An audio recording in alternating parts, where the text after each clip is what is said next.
Hey, and welcome back to Everything Cleaning. In this video, we're going to show you how to use Zapier to help automate some of your day-to-day processes in your cleaning company. So we'll dive into just some simple automations we can create to help unload some of the day-to-day tasks that you may have within your cleaning business. So let's dive in.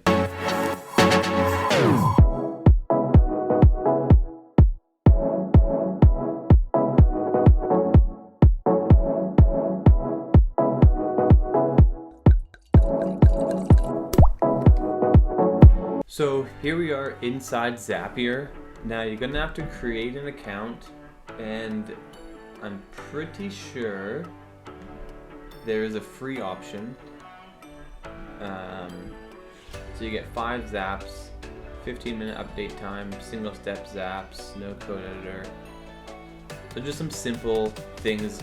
5 is good to kind of get your feet wet in this software. So I'll show you a couple that I use right now, and what I've linked is things like Jobber and my CRM, which I use Go High Level. So if we go into my Zaps, we'll go into my Jobber. Now I'll give you a breakdown here. So here's all the ones that I use. Right now, so request form, add client to Jobber. So if somebody fills out a request form, they will automatically generate a client into my Jobber account. That way I don't have to manually add them. Now Jobber job complete, pipeline update. So I'll show you how that works. So in my CRM, we have a pipeline where we keep track of all of our open jobs, closed jobs, completed jobs, reoccurring jobs. And so instead of having to come in here and move everything manually in the morning, when a job gets completed in Jobber, so say in my schedule, after today, if it's a one-time job and I click here and I click complete, it's automatically going to take them from a book job into a completed job if it was a one-time job only. And then when it goes into there, that's where I have automations that fire things asking for reviews, asking for referrals, and all of that is done seamlessly by just clicking complete and having a Zap in place to fire those automations. So another one I have is job quote approved. So if the job quote in Jobber gets approved, I'll show you how it works.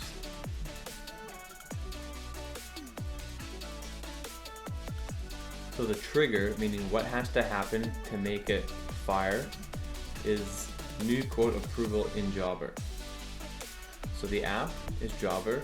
The event is a new quote is approved. So when somebody gets their quote and then they approve it through the email, what will happen is an opportunity update will occur in Go High Level. And it'll keep and this is what transfers over their name, their last name, phone number, address, property. So it'll go from quoted, and just from them clicking in their email approved, it'll move it in the pipeline to quote accepted. And then that way I know now to get it booked. So if we go create a Zap,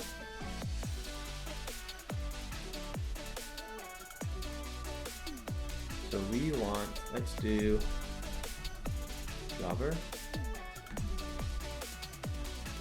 The event can be, say when I make a new client in Jobber,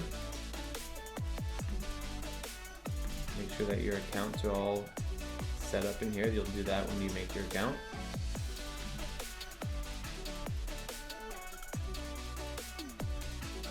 So now we'll test. So here's the test, hold the information, so that's the client, phone number's there, company name's there, name's there. So it's good, we'll continue. So now we want the action to take place in, say, Go High Level. So when a new client is made in Jobber, what I want to happen is I want them to add or update contact.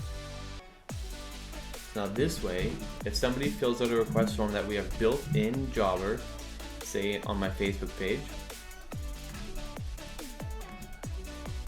it'll automatically pull that information from Jobber and put it into high level. So then that way, I don't have to go in and manually add a new client. So we'll go first name. So when it pulled that data for the test, this is how you're going to tell them what information you're going to be putting in each spot. Now it's up to you what all information you want to get. We're going to do name, phone number, and email.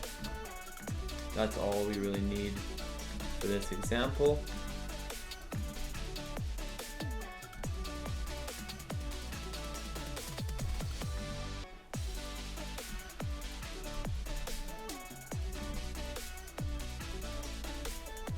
So we just want to make sure that we find all the required fields. Done.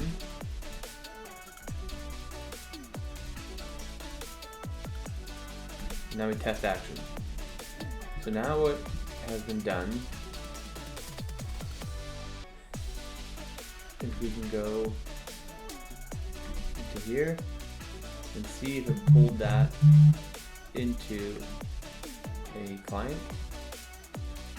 So right there, October 28th, 12:05. It has now pulled the information from Jobber into high level. Now if somebody were to fill out my request form, it'll, instead of me having to take that information, go into my CRM, input it manually to make sure that all my automations work properly, it's pulled that information for me. And what will happen now with the other Zaps that I have and automations, when that new client is made, it'll then put it in a pipeline. The pipeline will update, and it'll just kind of automate those little day-to-day tasks that really can clog up your morning, and also you can get behind on it quite easily. So there's a little tutorial on how to use Zapier to automate some daily tasks in your cleaning company. So the main focuses and learning points from that is, what is the trigger and what do you want to happen from that trigger? So the trigger will be the action that needs to take place for the rest of the things to fire. So that example was when a new contact is made in Jobber, it is going to pull the contact information into the CRM that I use. Now if you don't use other CRMs, there might not be a one that you'll make, but you can go through there, and Zapier has a ton of softwares loaded into it. So just see what you're using, whether Launch 27, ZenMaid, any of those things are in there. Booking Koala. So you can use Zapier to automate some of those processes. Now if you have any questions regarding how to create Zaps or what Zaps may be useful to you, just leave a comment down below and I'll be sure to answer any questions you guys might have. Thanks for watching the video, and we'll see you in the next one.